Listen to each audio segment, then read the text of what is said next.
advance in order. Burden of proof and onus of proof. What is the distinction? The case was Ragaman versus Chandamana Kuchli, but this is Supreme Court judgment is very important. Burden of proof lies upon the person who has to prove a fact, and it never shifts, but the onus of proof shifts. Such shifting of onus is a continuous process of evaluation of evidence. It's a very good judgment decided by the apex court. I will escape certain judgments because I think it's readily available with you.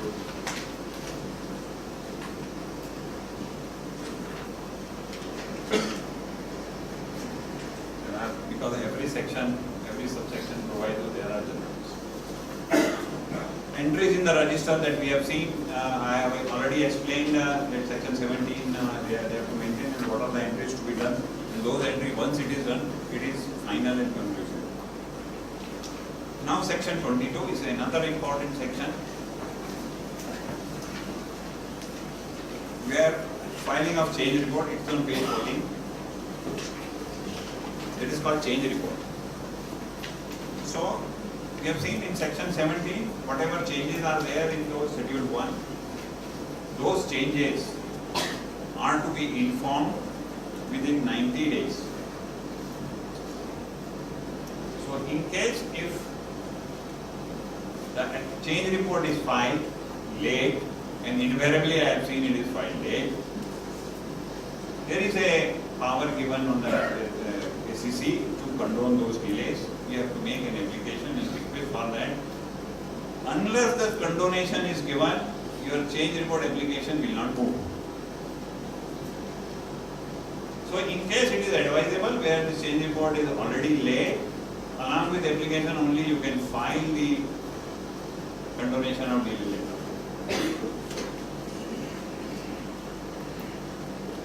Then there is a power of further inquiry. If assistant judge recommends or feel he has to go into further deep, he can do that. He has power. Then section 22C says registration of particular and immovable property, the trust already registered. So there were certain trusts were registered before this act came into the force. There is a government has declared in schedule A, in schedule AA, wherein those lists are given who are the trust within 90 days from the this act has become effective. They have to inform all their assets to that.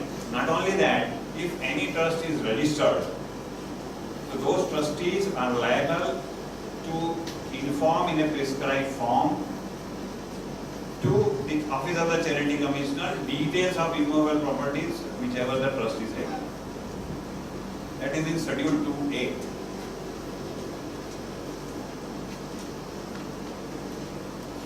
Again, Leelavati case is there. There is an important judgment which is misappropriation of funds, removal of trustee and change report.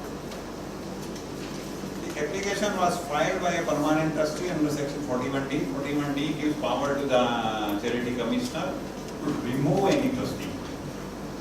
Seeking removal of some of the trustees for misappropriation of funds of the trust, where the application 41D is restricted to some of the trustees, and again whom serious charges were framed. The remaining trustees from the functioning as a trustees without giving opportunity cannot be removed. Even if there are serious charges, they have to be heard by the Charity Commissioner, and then if he is satisfied, he can remove them. Even the case is pending or they are in the court, if office ACC or ACC feels, they can suspend that trustee. Even there is a power for suspension.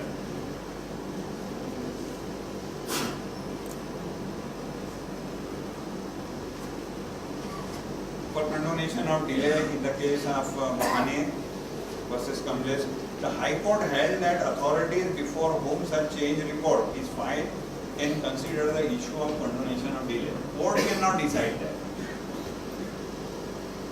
The power is with the Office of the Charity Commission. Resignation of trusteeship, whether Charity Commissioner can accept the resignation.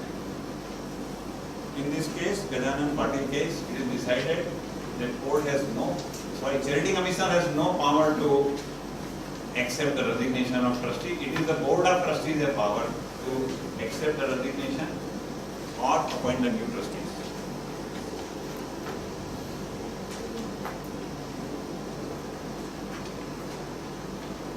Election of trustees, delay of 20 years in filing change report. That is the case of Rajkumar. The delay was condoned without there being any evidence. The delay was condoned by SEC without any evidence. The case went to the High Court. There the order set aside and the inquiry remitted back to the SEC. So condonation also cannot be done without evidence or looking at the matter. This power, there is a power given to the SEC, but he has to see whether he is justifying that. Change report, death of reporting trustee. The reporting trustee is very important. The person who is signing that change report is the reporting trustee. So whenever there is a hearing or whenever some decision is to be taken by the SEC or JCC is a higher assistant. Generally these cases are handled by deputy or assistant charity commissioner. So here we are.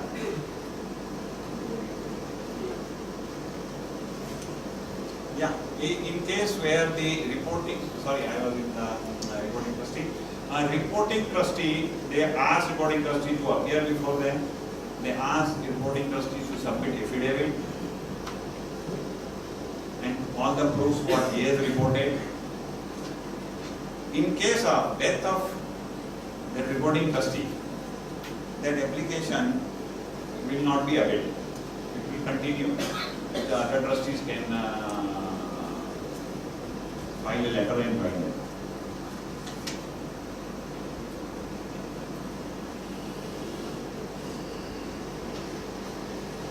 There is a procedure if the asset is other some reasons how to register it. It's given in the Act, so there is no need to go in detail. Section 28 is now I am escaping stay of inquiry of the DYCC and SEC because see 45 minutes is I have to cover. I think it's becoming a challenging for me what to cover and what to not cover. But whatever material is there, not only that, at the end of my material I have given my email ID and office phone number. Anybody who was present here can send me a mail or call me. I can answer his questions and we can discuss and clear whatever doubts are there. On any matter on charity matters, not only this, even income tax also. There are more experts I know.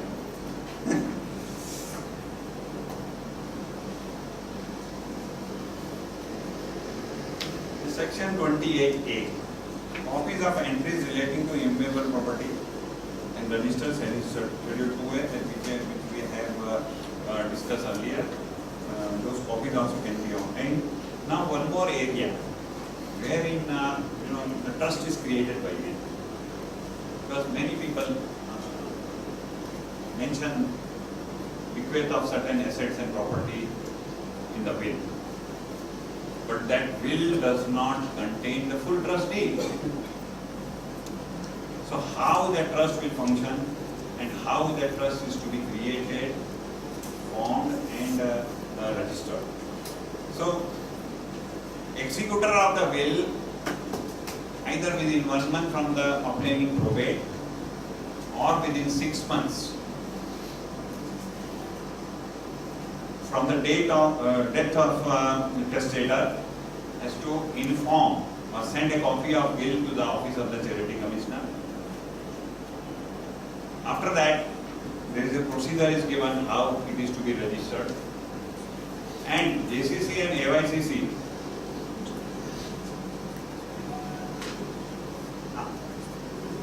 I am going to cover that in. So a scheme will be framed, and this will be framed by SEC and JCC. That will be the trust deed, and on the basis of that scheme, the trust will be created and will function. Now, the important for all of us, I believe most of us are present here are chartered accountants. Who are not chartered accountants here? There are many. Budget, accounts and audit. Chapter 5. Trustees of certain trusts submit budget to Charity Commissioner. Rule 16A. Budget is to be filed in Schedule 8A for the next year before the end of February. It is 1 month before the end of the financial year for next year. If the annual income exceeds 5,000 rupees in case of public religious trust and rupees 10,000 in case of other religious trust annual income. If your annual income is crossing for religious trust 5,000 or other trust 10,000, a budget is to be submitted by the end of February. Now it is due for the current year. So whoever has not filed, please see to it and file before 28th of February. This is a procedure I feel is a totally totally useless procedure.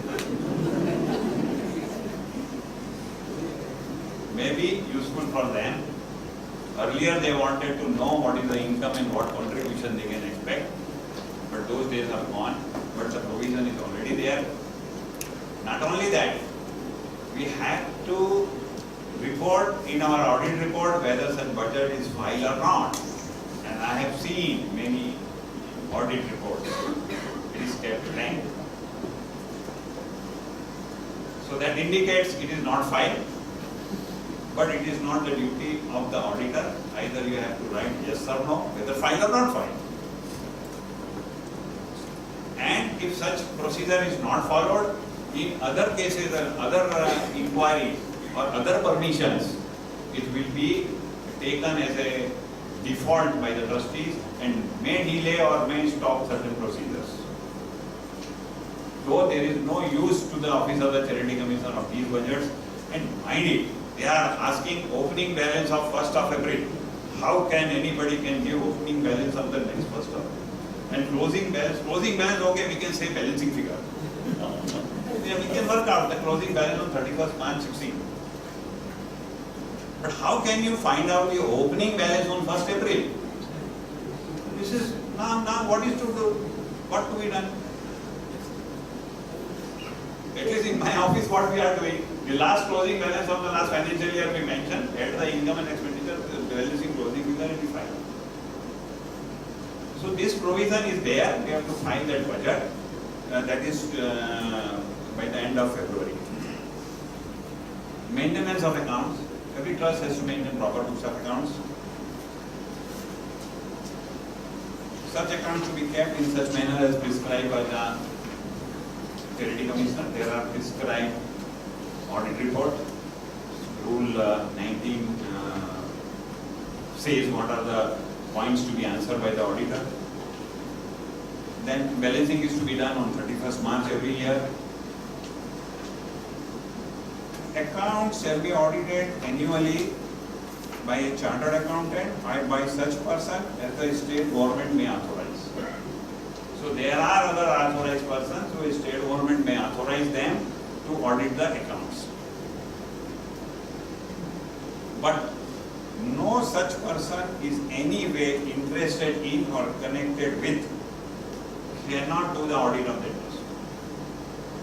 So if you are connected in any way, or if a person is a beneficiary or trustee or member of the society, not even of managing committee member, even the member, he cannot be an auditor of that trust.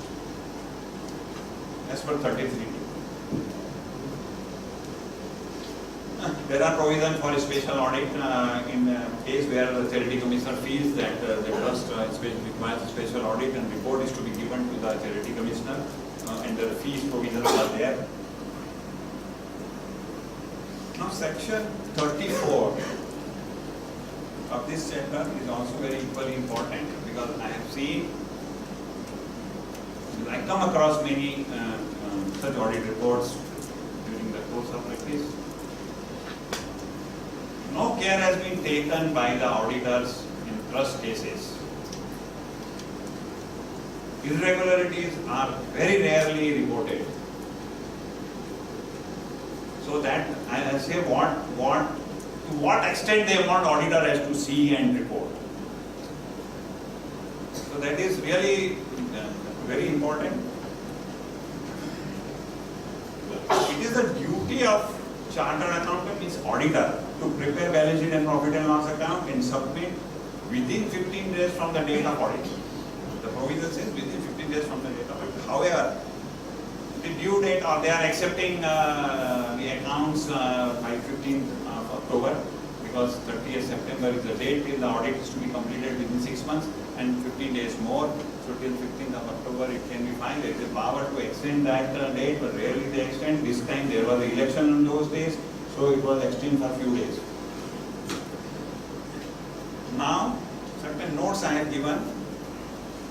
One more thing, the auditor shall in his report specify all cases of, listen carefully, irregular, illegal or improper expenses, or failure or omission to recover monies or other property belonging to the trust, or loss or waste of money or other property thereof, and state whether such expenditure, failure, omission, loss, waste was cause consequence to breach of trust, misappropriation, misapplication or misconduct by any trustee or any other person. So they expect auditor to go beyond the curtain and report.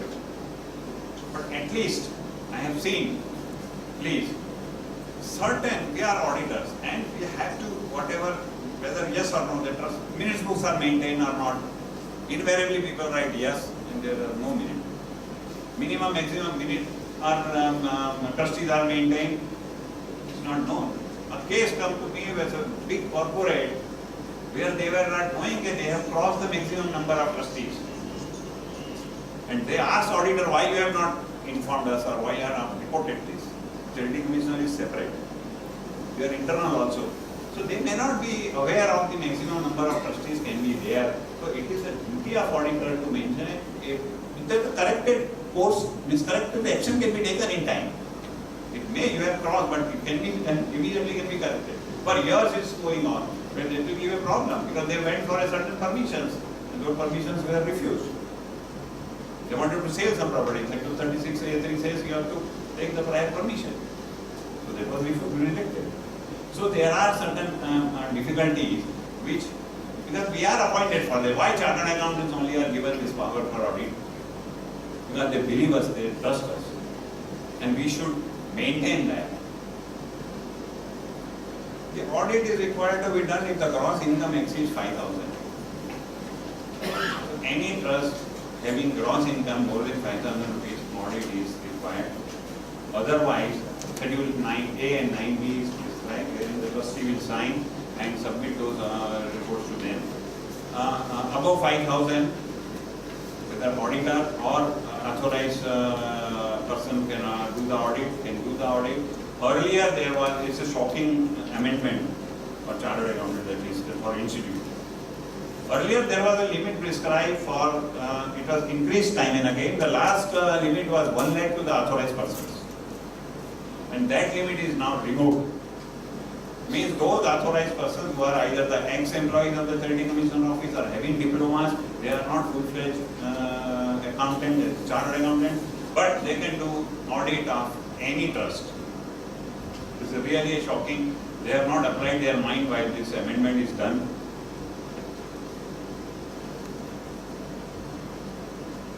Then there is a Rule 19, subsection T says you have to write there any irregularities found by the auditor is to be reported. Please, wherever you find this, please report that.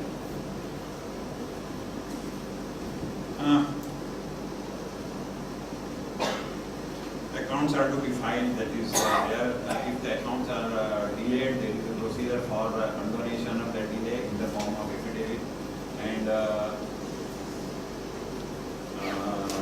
the condonation and delay can be done by the SEC, and some fine can be levied or may not be levied. Now there are few important. I will just I have got a red light. Alienation of immovable property. No property can be sold by the public charitable trust who are registered without the prior permission from the Charity Commissioner Office. There are many cases in this area. For the purchase, I want to bring to the notice, this is also very important but not known in the. So far as the purchase of property is concerned, in case of investment, if it is purchased for the purpose of investment, then prior permission for the purchase of that property is necessary. But if any development or any purchase of property for the object of the trust, no need to take the permission from charity commissioner. Only thing is after the property is purchased, you have to file a change report and bring to the in the record of the Charity Commissioner Office. I'll just rush through for a few more. 36A, this is also very important section. Powers and duties and restrictions on trustees. Wherein subsection 3 says, no trustee shall borrow monies whether by way of mortgage or otherwise for the purpose of and on behalf of the trust of which he is a trustee, except with the prior permission of the Charity Commissioner Office. I have seen that trusts they are facing problem for the finance, and temporary trustees provide those finances to the trust, even without interest. It is not prejudicial to the interest of the trust, even though, but that is not proper. And recently, in last 4-5 years, many cases, their registration and during the assessment, if such loans are being taken by the trust from their trustees, it was treated as they are not following the law of the Maharashtra Public Trust Act, and it was taxed as an unregistered trust. So this is borrowing is very, though the trust needs money, without interest, if a loan is given, there should not be any problem. But this provision says it cannot be done without the permissions are granted. Even bank loan is also not permitted. But the procedure is such that you feel that it's better not to take a loan. But there are certain cases where we have taken the permission for the bank loans. If the things are, we have to explain. There are section 41A where the Charity Commissioner is power to remove the trustees. Charity Commissioner can suspend the trustees. 41D is suspension and removal and dismissal of trustees. There are other functions of, that is very simple. Power of Charity Commission to appoint, suspend, remove, discharge trustees and invest property in the new. There are one more point which I missed, section 35. Act provides the funds of the trust are to be invested as mentioned in the modes under section 35, like in income tax, 11.5, here section 35. But one very important aspect of this is there, they have given the permissions for bank FDs, scheduled bank, post office, government securities, you can invest. The last point in this section is, Charity Commissioner can permit any other investments which has been sanctioned by the Charity Commissioner and people can invest. We have seen that mutual funds have taken permissions from the Charity Commissioner and now they are announcing and it is legally permitted to enter. But this provision restricts to the trust that the investment under this subclause cannot exceed 50% of the total investments. So this provision, other you can put any number, but under this clause where the permission is specifically taken for such investments, it should not exceed 50% of the total, more than 50% of the total investments. So this is an important point which is to be taken care.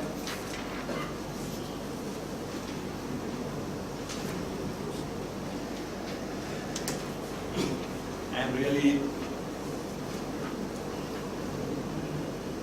there are powers, section 50A, to amalgamate and modify the scheme. Any scheme which is on interest rate which is framed 50A, you can make an application. Two trustees or persons who are interested can make an application and go for a new scheme, and then the trust will run according to that scheme. Even the charity commissioner has a power, so moto also he can do that. There are judgments on modification of schemes.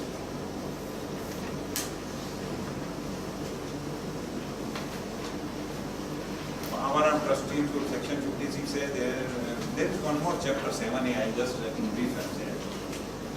Special provision as respect to religious and charitable institutions and endowments which vest or the management vests into a state body. State government has power to take over management of any of the trusts. By notification in official gazette, in consultation with charity commissioner, they can take over that. And there are certain, even there are certain trusts have been created by the legislature, like Siddhi Vinayak Trust, Shirdi Sai Baba. Then there are many such trusts which are not governed by this Maharashtra Public Trust Act. There is a separate act for that. There are separate provisions for that, and there are separate committees are appointed. The charity commissioner has power to appoint those committees, and those committees will act according to the powers and the things are given in chapter 6, 7A. So it's a separate act, it is framed, and they have to act according to these rules and provisions mentioned in chapter 7A. I think I have exceeded the time. I am sorry I could not complete the matter in this short period, but whatever was possible I did. Is there any time for the questions? No, there is no time for that also. But before I end, I would like to say to, I welcome Rajesh Bhai and Kishore Bhai too. Friends, this is something which I want to personally request all the persons present here. We are all fortunate that we are better off of millions and millions of people in our country.